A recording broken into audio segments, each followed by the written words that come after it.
Amit. All well. Lockdown time. You look very different. What do you mean? I've always been indecent or what? No, did you cut your beard or something? Yeah, I've just grown a little bit of the Oh, you goatee. grew it. Yeah, okay. Something Yeah. something different on you.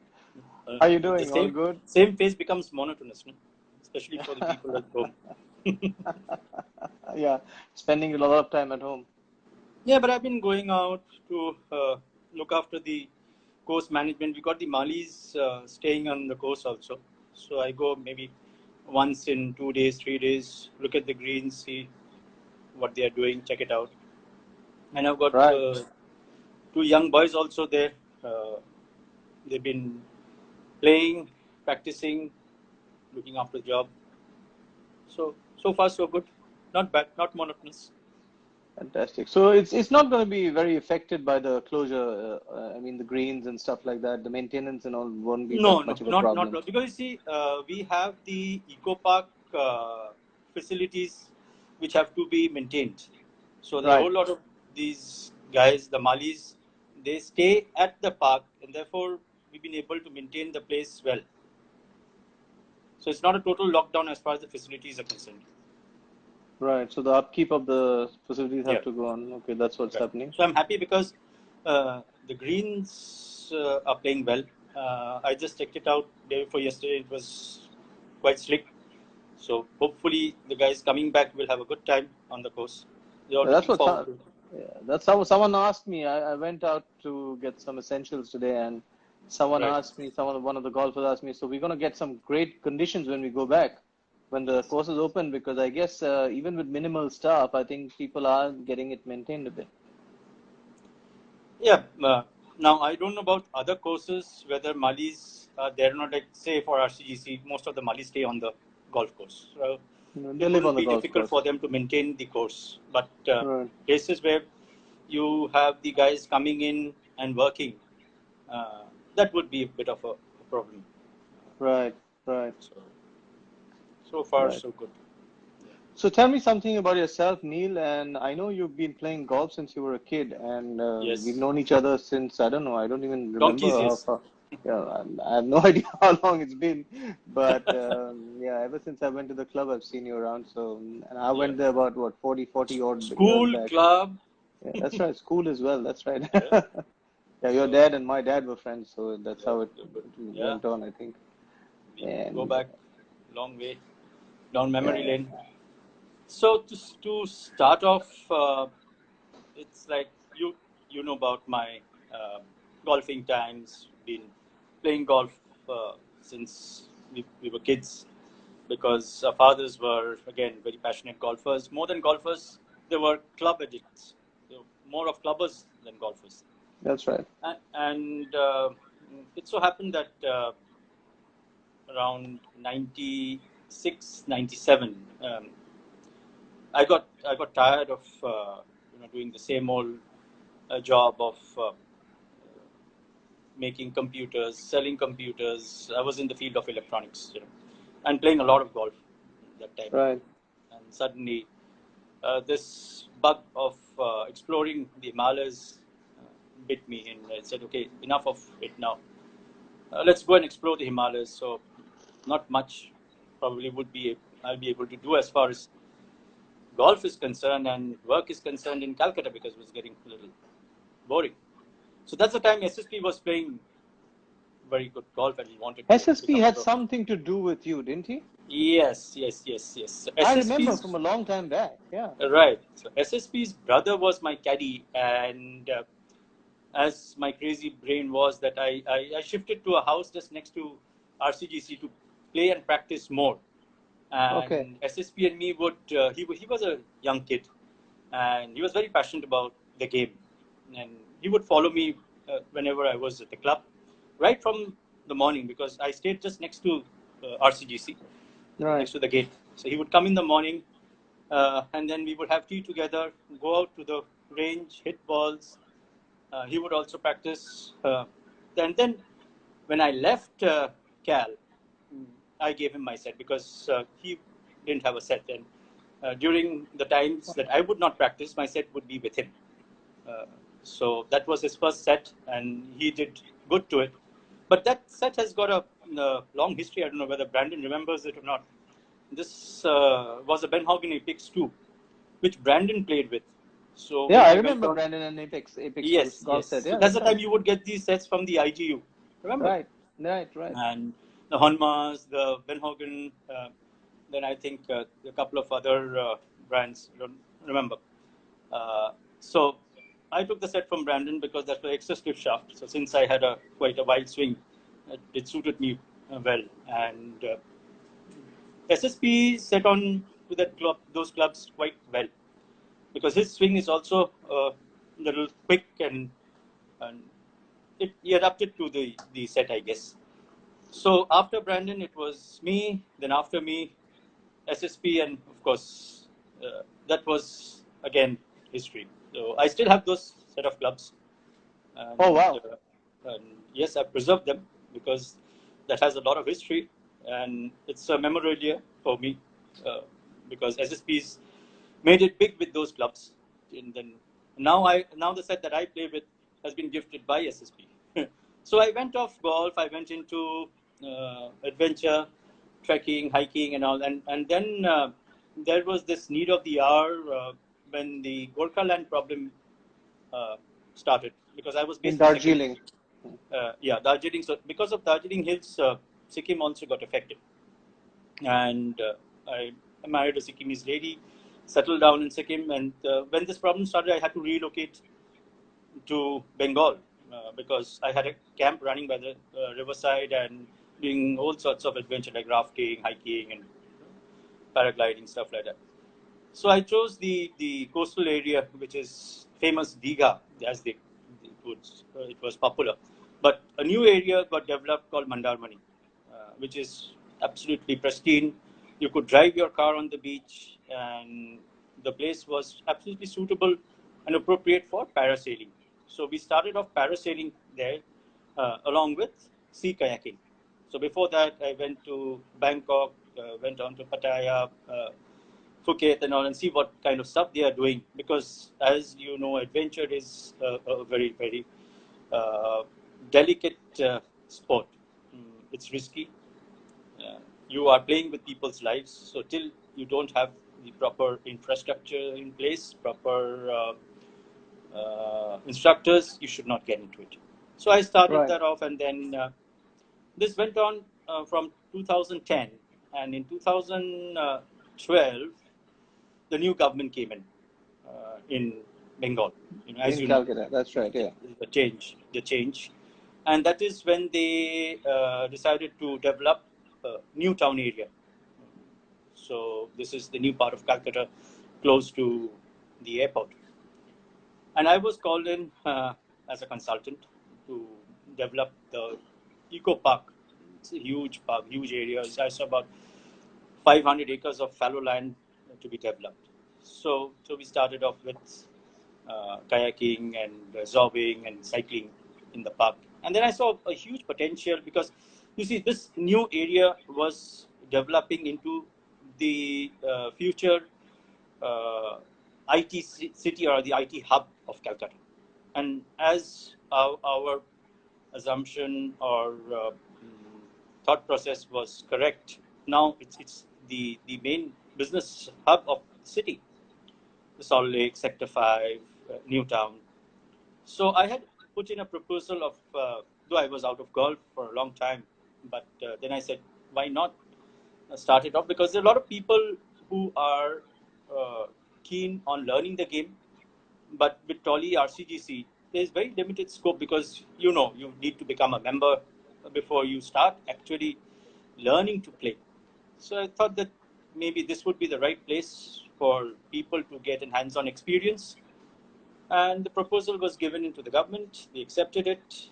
Then I said, okay, we start off with the driving range first. So we started off with the driving range because I wanted to take it easy. I was myself not very sure of what the outcome is going to be. See, it can fail. It can also become a success. If it fails, then things are difficult for me, because I'm answerable to the government. And the Bengal government is not very easy to handle. So I said, okay, let's take it step by step. And after a year, we saw a fair amount of people coming in, using the facilities, wanting to learn the game. So we had about another 25 acres of land available because the park areas were allocated for different projects. So this 25 acres had to be developed into a golf course. So the best person I knew was Vijit. I said, okay. Vijit was coming in and going out that time. He was doing up the Tolly greens. So I met Vijit and got him over, discussed, and then he said, okay, let's draw out a plan and see what best can be done with this area. So Vijit came up with a fantastic plan. As you must have seen, it's a very nice, compact course, ideally suited for the beginners to learn the game, practice, play, and develop. Because though it is a short course, we have 7 3-pars and 2 4-pars, but we use the crisscross, like you all were discussing yesterday and yesterday about using different tees and different greens. Why not? Right, correct. The game of golf can be modified also. So far so good. Now we have about 300 members, and it's a yearly membership. So the kind of money that I am charging for teaching people to play golf is a steal, because I charge only 1,000 rupees for 8 sessions. I provide them with the balls, the club, and the trainer. So and it's 1,000 rupees. So it's 1,000 rupees for 8 sessions. And how long are those sessions for? For 8 sessions. Of what duration? No, we have a camp kind of a thing. So it's not 1-to-1 session. So right. we have about 1:4 is the ratio. So 1 trainer is to 4 trainees. That is what we follow. But that's ridiculously cheap, isn't it? That's really cheap. That's fantastic for a guy who wants to learn. Yeah. Yeah. Now, if I make it 3,000 or 4,000 rupees for 8 sessions, we tried it. We tried about. We started off with about 3,000. Nobody came in. So that is when I dropped the price, and I said, okay, let us not think of making money on this. Let's first get people to come and play, to feel and experience the facilities, and automatically through word of mouth things will definitely spread. So luckily my friends have also been very supportive, because we've also utilized the facilities. As you must have seen, the range, the driving range, the chipping putting greens are next to each other. So we have the separate chipping green, we have the separate putting green. That works out to be a very compact kind of a facility to train people. And we've been having a lot of these corporate meets. We have the corporate guys coming over now, since the corporate hub is very close to Eco Park, and they quite like the place, the facilities. We have a nice cafe, which is like a tea lounge, offering various types of tea. So we've been having them over for, say, 3-4 hour sessions. They have their own personal conference or meets. And then we have a little bit of the golf orientation program. So suppose we have a team of about, say, 40-45 people coming over for high tea and kind of a conference. Invariably, we see that out of that, maybe 3-4 of the guys turn up after 1 or 2 days to join the lessons, to take up the training facilities. Right. So this way we have been developing, and now is the time to work on the future training aspects, and that is why you were here in December. So we've been thinking of upgrading the facilities, having guys like you advise us, guide us to how we can make things better. No, I loved your idea, and I love the way that you put it together. I think what you mentioned just now, the compactness of it.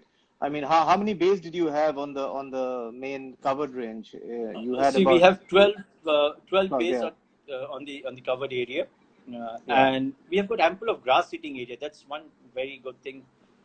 Which is what I loved, yeah. Which is what I loved. Yeah, because you see, Romit, till you don't hit from the grass, you don't know whether you're hitting the ball correct or not. Because from the mat, the club bounces off the mat. So if you're even getting a faulty shot, you don't get to know what is the magnitude of errors that you are incurring. Right. So that's good. So that way we can take our trainees from, say, a beginner to an intermediate to a little bit of a experienced trainee. Right. And what I liked at your facility was I could give a lesson, which I saw, to some of the elite players who were there, who work with me from Calcutta. I have a few elite players who work from Calcutta who were there at the time I was there visiting. And what I really liked about your place was whatever I told them, I could immediately just take them to the golf course straight away and let it play out on the golf course where it's supposed to actually show the right results. Because that was the best part. And then we came back again, did a quick session, and again went out. So it was very easy for us to do something like that. I mean, for learning, I think it's a fantastic place to teach golfers how to play golf, and not only beginners, any level. You must have been surprised, Romit, to see the amount of seniors who are taking up the sport. You know, I was myself surprised. There's so many senior people who've taken up golf, and they said that it was our dream to play, but we did not know where to go. So this was the correct place. And you won't believe it, people come from Tollygunj. They are living just next to Tolly or RCGC. They come all the way to Echo Park. That's because they don't have a membership there. Things are getting more and more difficult. Yeah, that's right. Yeah. Because so we've got this annual membership, which is also very cheap. We charge 15,000 rupees plus the GST component, which comes to 17,700 for a year, and you play as many times as you want to. Well, and who said golf was an expensive game? Someone said that. I don't remember who, but exactly. This is that how is our golf, vision. You see, that was my concept of making golf affordable and accessible to the common people. So it's golf for all. That is what I drive. My project is golf for all, and to make it more popular, what we have done is we've tied up with Decathlon, because Decathlon's got some amazing stuff for home use. They've got this net, they've got the putting mat, and they've got the chipping net. So the best part is Decathlon Calcutta, the new store. They're located right at the hub of the IT business area. That's Salt Lake Sector 5. And what we do it's near your place, right? It's right there. Very, very close to our place. And what we do is we have these orientation programs every fortnight. So guys come, they do a little bit of putting, we teach them. And the guys who are interested, we tell them to come to our place and join our training. So that way things are developing. We are also working on these programs of training the guys from NGOs. There are three of these NGOs who have been bringing up children. Now, these children, after class 12, they don't know what to do. Either they get in to some odd jobs, or they join these departmental stores. So we've thought of training them to become golf superintendents. Maybe if a couple of them are really good, I tried them out, and they can turn out to be very good golfers. In fact, when you were here, you remember one of those guys? I saw one of them. Yeah, one of my ball boys. He's been playing great golf now. Last time I played with him at the race course, RCTC, he shot a 4-over, which is like fantastic. Wow. But one has to have these facilities created. Then only can the talents grow. Otherwise, how do you know who is good and who is bad? See, when we were kids, the way we've seen Jamshed, Noni, Basat, Firoz practice and use the course, because they were staying just across the wall. So they could come into RCGC, use the facilities, and that is how they developed into such wonderful players. Now, if you restrict these guys from coming and playing, how do the talents evolve? How do talents grow? You don't know who's good, who's bad. I think I'll speak for both sides here. It's not the fault of the clubs also, because they are also burdened with their own membership. Like members like you might Yes. not be one of them who complains, but there obviously will be about 1,000 other members who say, I need to play my golf as well, you know. So why let anybody else come and True. play? Because why let the non-members in? Which is I believe also very I mean, to No, their you're credit, correct, because the because number of members have gone up. When we were young, we were kids, people would play more than they would practice, but it's the other way around now. The practice area is chock-a-block, so there are more people practicing. So obviously, if members are practicing, then the playing caddies do not get that much of a time right. or an opportunity. I'm fully with you. So that is why, if these kind of places can be created, if the government takes the initiative like they've done here, because it In is Bengal, like yeah. setting up a park around your area that you're living in. If one could have parks around blocks, you could also have small driving range like your City Fort. Similar, you can have a small driving range with these training facilities, so at least guys get a chance to play and learn the game. And then you have slots prefixed, where maybe on a weekday at a certain point they get to play their rounds, maybe a 9 hole or something. So a lot of things can be worked out in different ways. Like In, I have yeah, In you were fact, you're saying right. something. City Fort did the same thing years back Yes. in the 80s for what you are doing for Calcutta now. And City Fort was way Yeah. ahead of its time. And it actually brought in most of the golfers that I know today. Most of them started their golf at City Fort.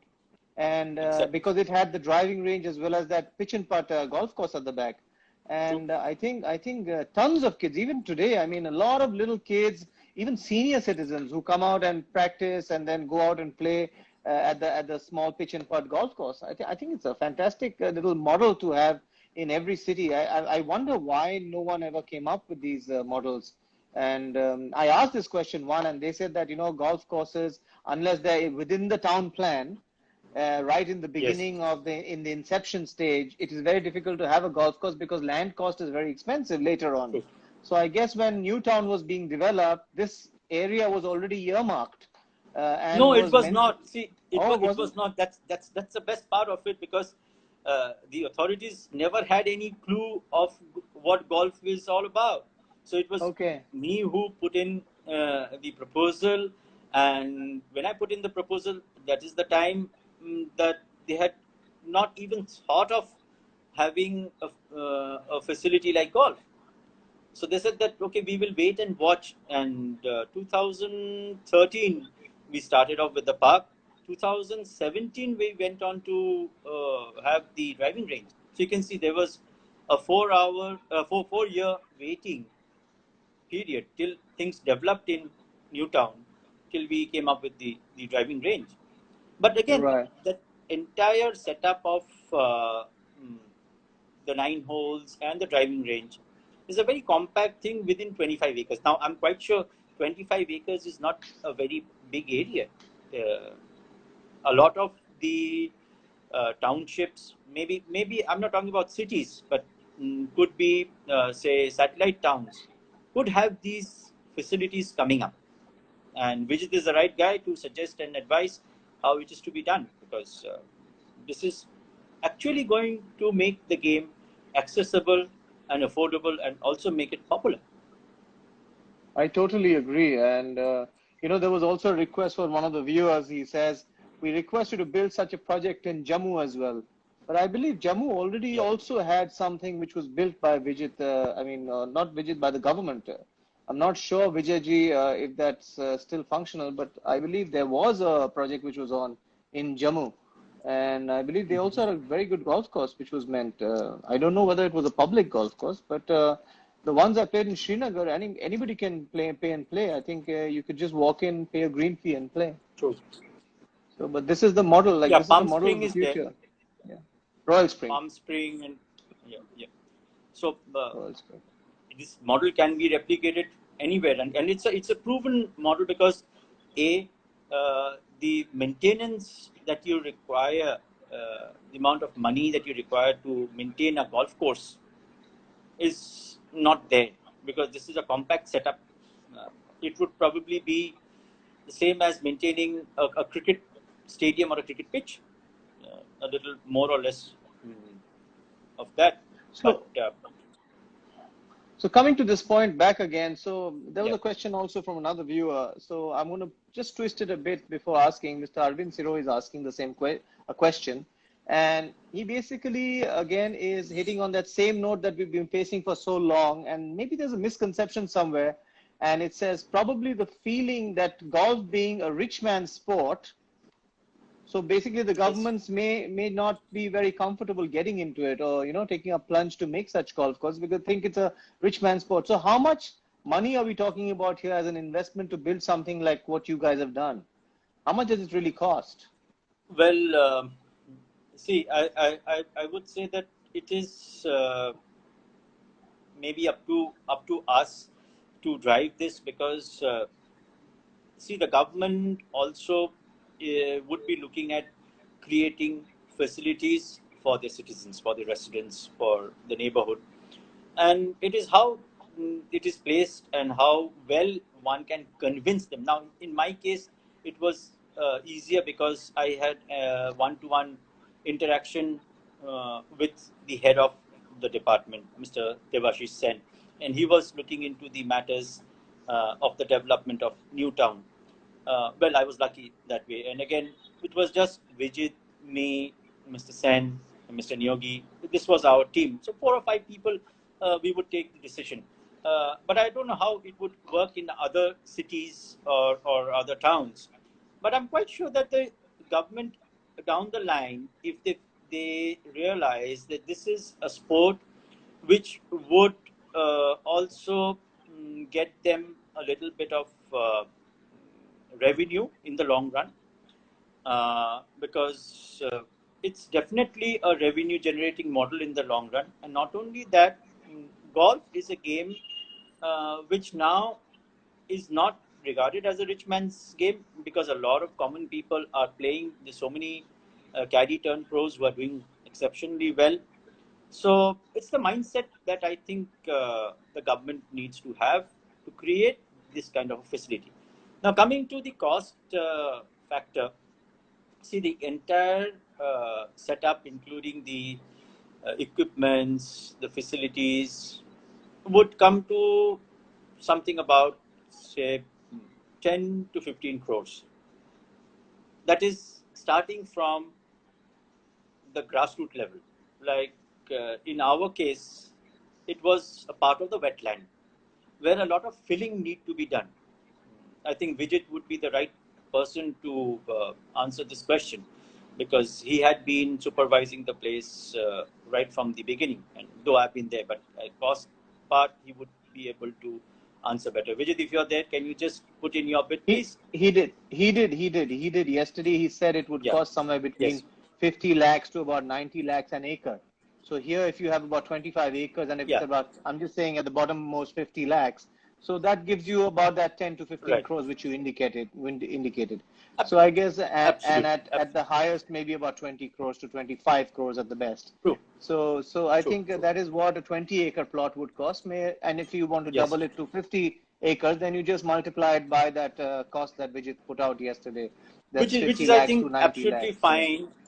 See, Romit, any project of this magnitude on a PPP mode, public-private partnership, is, I think, absolutely affordable by both the private party as well as the government, because we are looking at a, say, 5-year lock-in period. We cannot expect returns to come in. It's like putting up a factory. When you put up a factory, the next 3 or 4 years is gestation period. Thereafter, you start counting your money. So same goes in this case also. Right. Depends, so another quick question: that what would be the cost of maintenance plus salaries, which you guys would incur in a facility like this? See, we have fairly good. That's Digraj. Digraj Singh is asking that question. Yeah, Digraj, you know Digraj. Yeah. Hi, Digi. We've not met each other for a long, long time. I remember meeting Diggy in RCGC long time back, been years Right. now. I don't know whether he remembers me or not. He remembers. Trust me, he remembers everything. Yeah. he's a statistics plus guy. He knows everything. He's got you on some diary noted down with everything else about you as well. That's what I was hearing yesterday when you and Bambi were online, and you get a lot of questions. But it's been great catching up with all of you and on this platform. Hearing these guys come on and talk.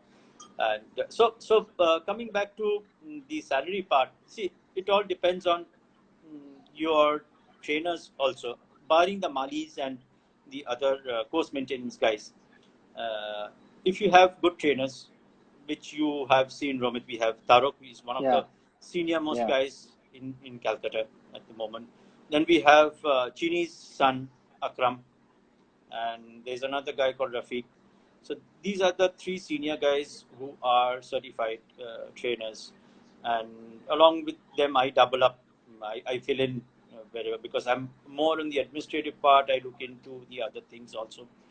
So all put together, the maintenance of the course, the maintenance of the clubhouse, salaries, it would come to anything between, say, 20 to 22 lakhs a year. Fair enough.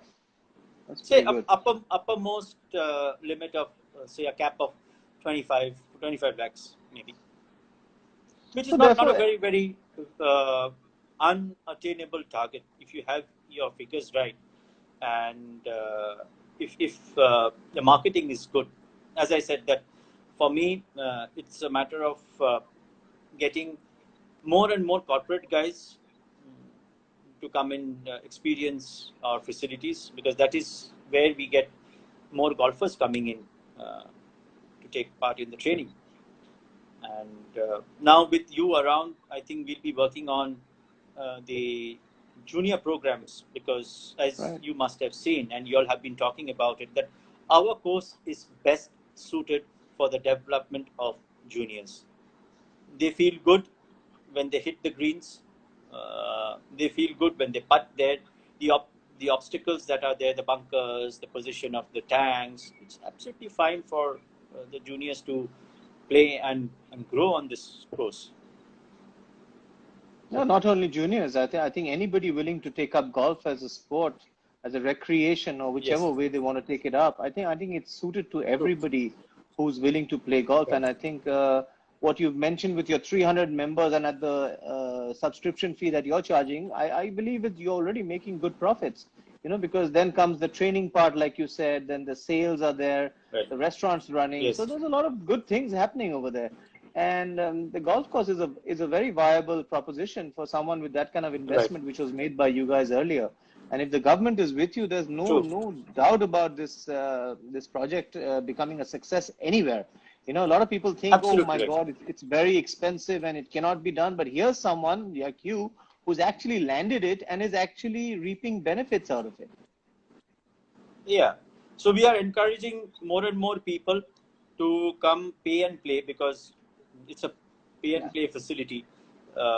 So I met Alan after a long time. I had gone down to Jamshedpur, and it's nice to meet up with Alan. Yes. So he's done a great job at Belly, and he's been also spreading the word around, because there are a lot of people who come from Jamshedpur into Calcutta, and not everybody has the time to go to Tollygunge and play. So for them, this is the right place. So we've been getting a fair amount of people coming in from Ranchi, from Jamshedpur, coming in, paying and playing, and vice versa. We have people going from here to Jamshedpur playing in Beldi, Gulmori. So if we have this network created, where we have people from here going to Bhubaneswar, because Bhubaneswar has also got a nice golf course. They've also got I believe so. Quite a good golf course. So Bhubaneswar, Ranchi, Jamshedpur, Patna. These are the few areas that we are looking at having a kind of a reciprocal arrangement, so people can use their facilities. And again, coming back to the camps, I think if we start having more and more camps down the line, we could have more people coming from these areas like Ranchi, Jamshedpur, Patna, coming in, staying in Calcutta and joining our camps, because these places do not have proper training facilities. So I am looking at the training aspect as a revenue generating model down the line. Which it should be, Yes. Absolutely. Why not? Because that's what you're there for. You're there to train people and start them off. I mean, there is no other reason a golf course or a range should exist but for that for purpose. I know there are some which are doing a lot of other things but running a range, but you're absolutely right. You hit the nail on the head. You actually need to run a model which teaches golf to people, and that's what your revenue stream should be all about. And such lovely things that you're saying, you know, because if I was a guy in the East looking at your program or this video, which will also be posted later on other social media, and if I was from Ranchi or I was from Patna, I would actually look at this and actually feel good, because I know now that there is another place that I can go and play without the, you know, hassles of taking a membership or being stopped at the gate. You know, the golf has that little, oh, there's a guard outside the gate, and you know, maybe he's going to stop me. I as a golfer, I've suffered. It's not suffered. I've suffered from the same thought. One day I went to another city, and there was this golf course, and I actually took a second take and said that, should I go in? I'm not a member. You think they would stop me? I mean, no one knows who I am. So you think I'll have a problem talking to the guard and explaining? You know, I was thinking of these things in my mind, and golf has that little thing which kind of stops you from getting in. And even someone like me, who's very much into the sport, and I understand everything about the sport, member of about 2-3 clubs, and I still have a problem, and I have a thought like that.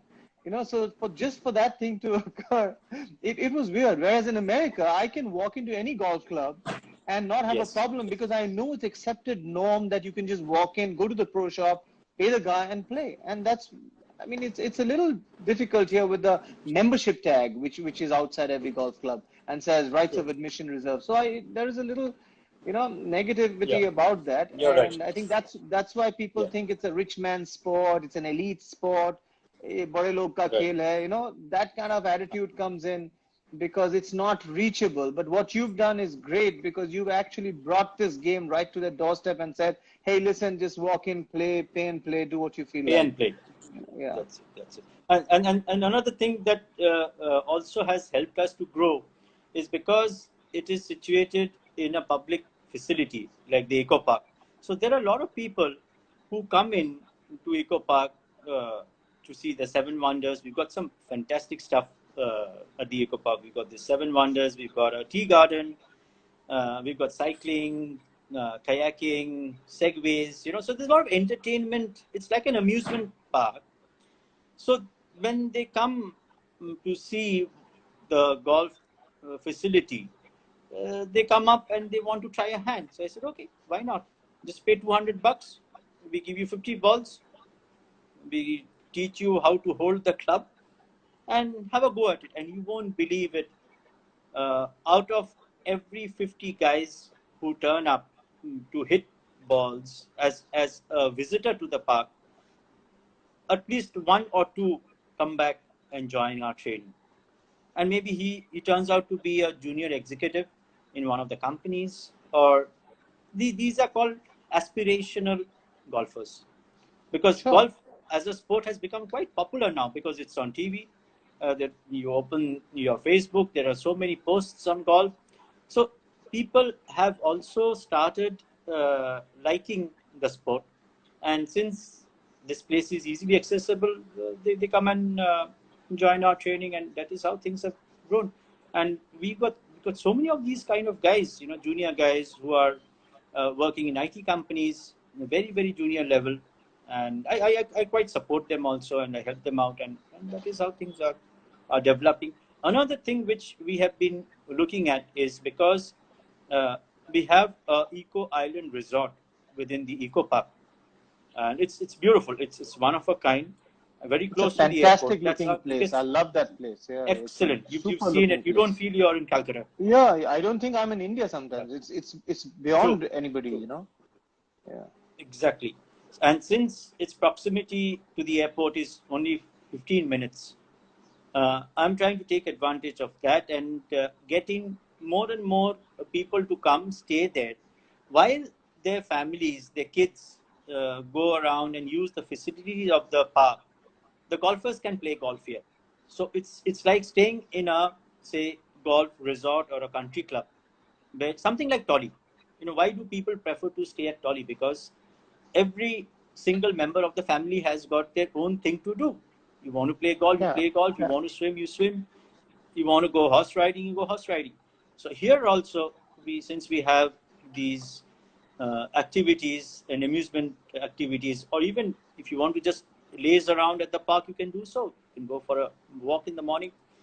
So that is what we are working on, and we've been also working on the tourism aspect. As you know, Romit, that my background happens to be tourism. So we've come up with a concept of tea tourism, because the tea people, the planters, were instrumental in developing golf in the East, because all planters had some golf course or the other around their gardens. So golf became very popular through the planters, and that is what I'm trying to do, is connect golf and tea tourism together. So we have tied up with a couple of places like your KGR, Kaziranga Golf Resort. It's a wonderful place where the entire course is built within a tea garden. And then you have Misa near Nagaon, which is close to Guwahati, Tezpur rather, closer to Tezpur than Guwahati. And we are trying to promote these places as golfing destinations. And in time to come, we are also thinking of having camps for children, for elders, anybody who wants to develop their game. Because in Assam area or in Northeast, facilities are very, very, very, very bad. There aren't any people, aren't anybody to help them out, to train them to develop their game. So if we have regular camps, and since they have places to stay, I don't think having camps would be a major issue. And that way, the game will develop. You'll have more and more youngsters coming into the sport, more talents coming up.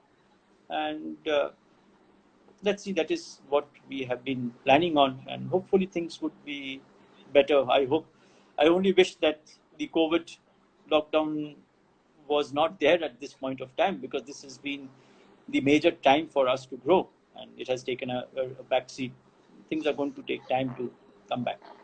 Well, unfortunately for everyone, this thing has just jumped at us from nowhere, and we got to deal with it. I mean, I think we're doing the best that we can at the moment, and we've prevented a lot of mishap from happening already. And I hope, I don't care, it can take as long as it takes, so that if we're rid of this and it doesn't come back and hit us again, so because that can happen very easily as well.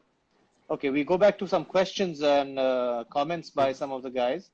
Any thoughts on why golf got into Khelo India? What needs to be done to ensure this is a serious miss for golf as a sport? Or are you trying to say why golf never got into Khelo India? So maybe, I don't know. I don't have the answer. But definitely I'll have someone on my show in the next week, by next week, who can actually address and answer that for that viewer. But definitely, as he rightly pointed out, it's a serious miss if it's not inside Khelo India. But then again, I guess the number of playing facilities again is not as much, or access into playing facility would be the main criteria. Yes. Why I think this sport is not growing. I think that's the most important thing. And I still see a lot of golf courses lying vacant a lot of times. I mean, they should actually encourage people to get into those places. Outsiders, at least, people who are non-members.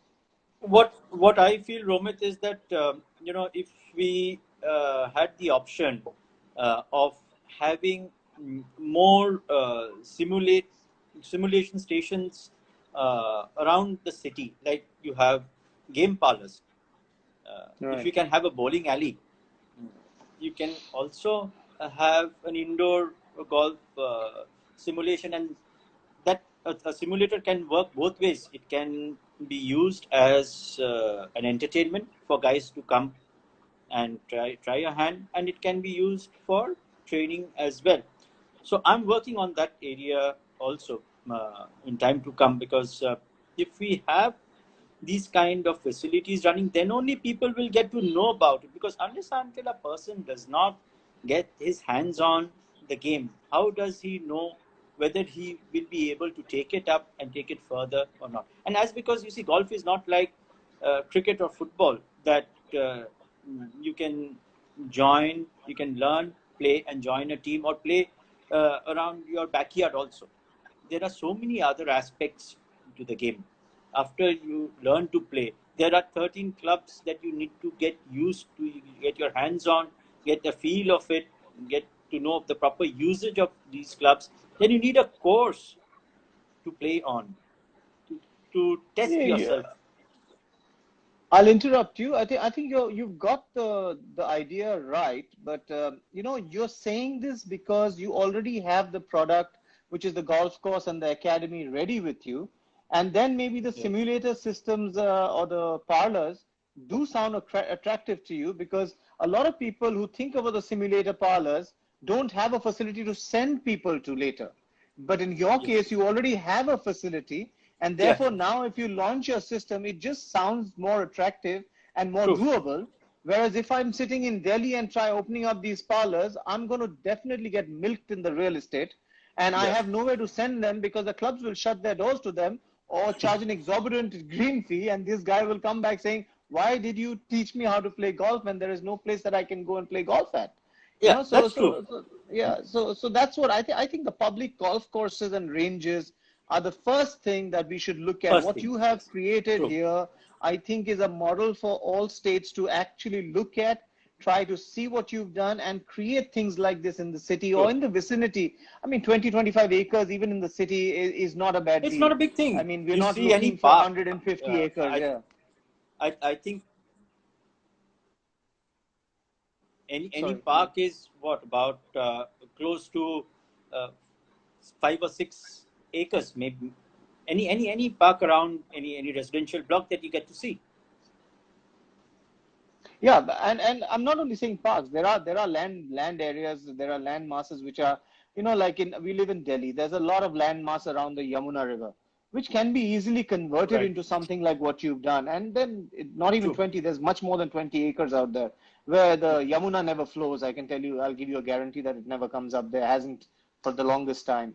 But, you know, if things like that could be developed by the government in PPP, like Mr. Sirohi has said, and he thinks also, he had made a comment that it is definitely one of the best ways to go about it, like what you've done. Also, he says that we need to write a lot of informative blogs, maybe articles, comparing costs and returns of various facilities under different sports. And then we'll actually get a fair idea of where we are headed. And I think that's the best thing we can do, because this is definitely a revenue generating model, like you have seen and you're seeing. And someone also asked us question that how much money do you make, or how much revenue do you generate? I think at the moment, I don't think that is in the forefront of your mind. No. And I think you're just doing this more like a passionate venture. Yes. And at 300 members, I don't think you're going to make money. You'll make money more like when you have you have to build it around. So how does one go about it, thinking that they're not going to get money in this system, or not as much money? How much money is as much money? I don't know. You can answer that question. This is again dependent on the location. Now, since in my case, I am located in a completely new township, new city. So things have been really, really slow. But think of this place in the heart of Calcutta. The place would have got flooded by now. So because it is away from the city, it's in a new township, things have been a little slow. But again, as I mentioned before, that this kind of a project, you have to have your money locked in for the next 3 years. You cannot think of making money. So therefore, it has to be a project which is not a money-making project. After 3 years, you can think of various schemes like training camps, tourism, corporate workshops, programs, golf related, where your money comes in slowly. Like now, probably by the end of this year, I would be seeing some money coming in. We would start making a little bit of profit, but all this while, we have been concentrating on mainly, see, these 300 members that we have, they are mainly to sustain the facilities, which is a major part of it goes into the maintenance of the golf course, the driving range, you know, and the salaries. So we are only looking at breaking even. As far as I am concerned, since I am on a PPP mode with the government, I am going on a minus. So is the government, because they've invested the big money into developing the golf course. My money has gone into buying the equipments and setting up the other fit outs, clubs, balls, you know how expensive they are. The salaries of the guys working with us, starting from the trainers to the ball boys to the other guys who are in the service providing area of our golf club. Thankfully, the cafe that we have, that has been giving us good dividends, and there also we have a little bit of an exclusivity, a unique thing of we serve different varieties of tea. I'm very passionate about tea again, so I make sure that people come and get the best of their teas, and tea and golf always go hand in glove, so goes without saying. Super. So that's what I'm saying. If anybody's looking at this kind of a project, and there has to be a lock-in period for 3 years. Without that, you cannot really, you should not get into this. And so the next question also, on your mind. That's right. Yeah. So we'll take the next two questions. I think this also kind of targets that same area. Do you think IGU-like body needs to be really at the forefront to make the game to be part of Khelo India? That's one question from Chetan. And another question which comes from Ranjit Kakkar. Ranjit Kakkar also has a golf course in Aurangabad. I don't know whether you've met Ranjit, but Ranjit's son plays on some of my tournaments. And I've met him, very enterprising guy. And he believes that this is the same model that you're talking about is something that he's also following. But he also said that golf is not in DSO, which is district sports school level, competitions of various sports, which are conducted by the DSO. And any efforts to pursue the matter with the government would actually help golf getting into maybe Khelo India is what he's trying to say. And where I get a little baffled is, if I was sitting on an administrative position in an entity like who runs golf in the country or manages golf at state, district level, or even at the national level, it would be definitely in my file that I need to do this. I need to get it into the District Sports Association. I need to get it into the Khelo India. I want to get my golf, my game, the sport into these systems to get more recognition. I mean, obviously, I guess people must be working on it, or why they're not successful, I'm not sure. But definitely, all these guys who've asked these questions are right. You've made your personal venture, your passion into a personal venture, and then got the government in and did this. But there, I guess a lot of other people also, I think, have to make their passion and personal into an administrative and play an administrative role and go into this system, wholeheartedly, because that's the only way this can be done. We can't depend on bodies and associations to do this for us. So whatever I've done in my life, I've always led from the front and did it myself. I didn't wait for anybody to do it. If there was supposedly a school golf program to be run, I didn't go running around for funding. I just put my money and did it. Oh, that's besides the point. I've lost a lot of money doing this, and my wife is ready to throw me out of the house every time I lose so much money. But same goes for me. Different matter. that's a different thing altogether. She wants to throw me out of the house anyways after 30 days. So the day that we are also, there's another question which came in. The day we are also able to present golf as an employment avenue, it shall attract attention of general public as well as governments. Well, I guess golf is an attractive earning method, and you would agree with me. Like you've already getting money for it. Neil, why I rushed to that question is we might get cut off in the next 1-2 minutes, but rejoin into the system if we do, and then we'll kind of fizzle out the conversation. But thank you so much for saying all this. Sorry, now go on. Yeah, so see, golf creates a lot of employment, starting from ball boys to caddies. So now how it is presented to the government, that is up to people like us. So as you mentioned, you need to have that skill, that acumen to get across to the government and tell them that this is a employment generating project and employment at all levels.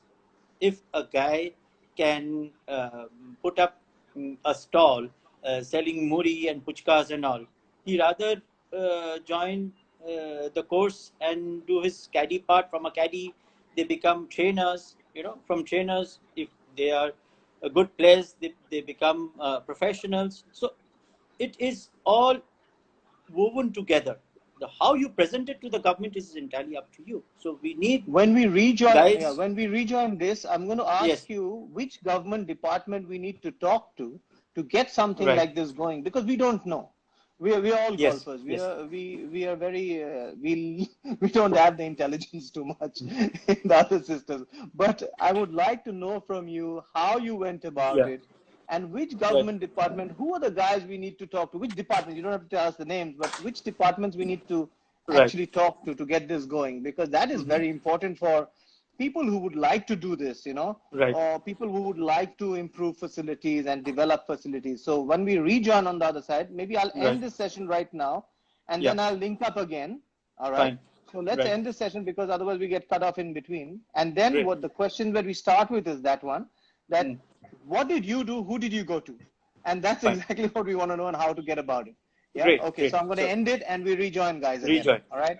Okay. Great. Super. Yeah.